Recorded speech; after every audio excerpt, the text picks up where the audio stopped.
रायान इसका नाम है। इसको तेरे खुदा बाप तेरे प्रेशियस स्कूल में खुदा बाप, खुदा बेटा, खुदा पाक रूह कुदस तेरे हाथों में ये तोहफा देते हैं। इसकी माँ को, इसके बाप को तेरे प्रेशियस स्कूल में तेरी तरफ से पेट का फल यीशु तूने दिया।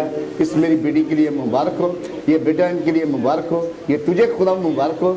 ये बड़ा होकर तेरा जलाली बेटा, ये बड़ा होकर तेरा दुआया बेटा, ये बड़ा होकर तेरा मुकद्दस बेटा, इसकी ज़िंदगी से तेरी महक है, इसकी ज़िंदगी से तेरी खुशबू है। इसको तेरे हाथों में दे, ये गवाही के तौर पर तेरी बारगाह में लाया कि ये तूने हमें तोहफा दिया।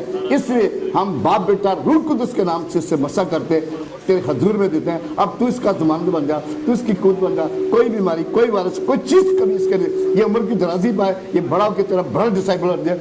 और इसके माँ बाप के लिए हम बरकतें मांगते हैं, सलामती मांगते हैं, खुशियाँ मांगते हैं। यीशु से इनकी ज़िंदगी में तेरा और इनकी ज़िंदगी में तेरी महक है, इनकी ज़िंदगी में तेरी खुशबू है। Bless my son, bless my son, bless my son, bless my son, bless my daughter. Yeshu से इसके लिए खुशियाँ बरकतें मांगते हैं। खुदा यीशु के नाम से मांगते हैं, बख्श दे। आमीन आमीन। जोरदार तालियों से खुदा के नाम दे देना।